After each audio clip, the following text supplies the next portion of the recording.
បើសិនជាបងប្អូនដាក់ពាក្យទៅក្រៅប្រទេសបងប្អូនគួរតែពិនិត្យមើលឲ្យបានច្បាស់ថាគេត្រូវការឯកសារសាការីឬក៏ត្រូវការឯកសារបកប្រែជំរាបសួរបងប្អូនទាំងអស់គ្នានៅក្នុងវីដេអូមួយនេះគឺខ្ញុំមានប្រធានបទថ្មីមួយចង់ចែករំលែកទៅកាន់បងប្អូនទាំងអស់គ្នាដោយប្រធានបទនេះផងដែរគឺខ្ញុំតែងតែទទួលបានសំណួរពីអតិថិជនបកប្រែឯកសាររបស់ខ្ញុំដោយគាត់សួរថាបងតើឯកសារសាការីនិងឯកសារបកប្រែផ្លូវការខុសគ្នាយ៉ាងដូចម្ដេចហើយខាងបងមានទទួលធ្វើឯកសារសាការីនឹងដែរឬក៏អត់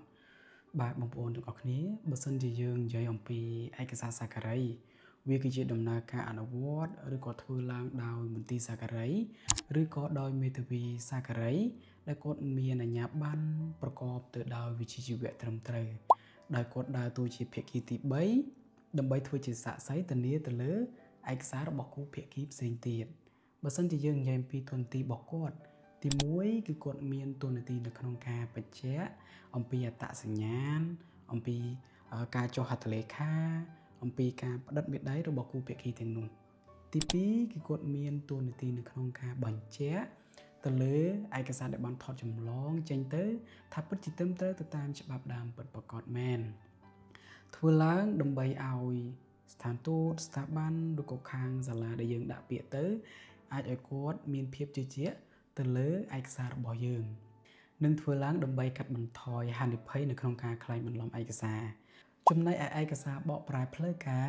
វាគឺជាដំណើរការនៅក្នុងការបកប្រែឬក៏បំលែងពីភាសាមួយទៅកាន់ភាសាផ្សេងមួយទៀតដោយរក្សាទាំងពាក្យពេចន៍ទាំងទម្រង់ឲ្យដូចជាមួយនឹងច្បាប់ដើមបែបបិទបើទោះបីជាបកប្រែទៅកាន់ភាសាផ្សេងមួយទៀតក៏ដោយធ្វើឡើងដើម្បីឲ្យស្ថានទូតស្ថាប័នឬក៏ខាងសាលាដែលយើងដាក់ពាក្យទៅ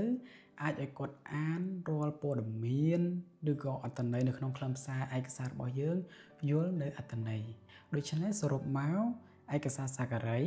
និងឯកសារបកប្រែផ្លូវការគឺមិនដូចគ្នាទេ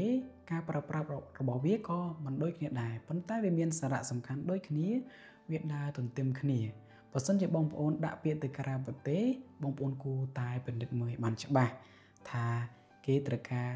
ឯកសារសាការីឬក៏ត្រូវការឯកសារបកប្រែបើសិនជាគេត្រូវការឯកសារសាការីបងប្អូនគួរតែទៅខាងសាការីប៉ុន្តែបើសិនជាគេត្រូវការបកប្រែឯកសារបងប្អូនគួរតែទៅរកក្រុមហ៊ុនបកប្រែឯកសារដែលមានអាជ្ញាប័ណ្ណមានការទទួលស្គាល់ចេញពីស្ថានទូតឬក៏បងអាចមកកាន់ក្រុមហ៊ុន TTI ឯកទេសបកប្រែបានដែលពួកយើងមានទទួលបកប្រែឯកសារផ្លូវការគ្រប់ប្រភេទទាំងដាក់ចូលស្ថានទូតទាំងទៅសិក្សាទៅធ្វើការទៅរស់នៅឬក៏បងដែលជាម្ចាស់អាជីវកម្មមានបំណងចង់បកប្រែឯកសារកិច្ចកុងត្រាផ្សេងពួកយើងក៏មានបកប្រែដែររាល់ទំនាក់ទំនងបងអាចទំនាក់ទំនងមកកាន់ page ឬក៏ Telegram ដែលបានដាក់នៅខាងលើនេះរាល់ឯកសារដែលចេញពីខាងយើងមានការធានានិងមានការទទួលស្គាល់ចេញពីស្ថានទូតនិងស្ថាប័ននានានៅកម្ពុជាក្រុមហ៊ុន TTI ឯកទេសបកប្រែគឺជាដៃគូបកប្រែឯកសារដែលអ្នកទុកចិត្តបំផុត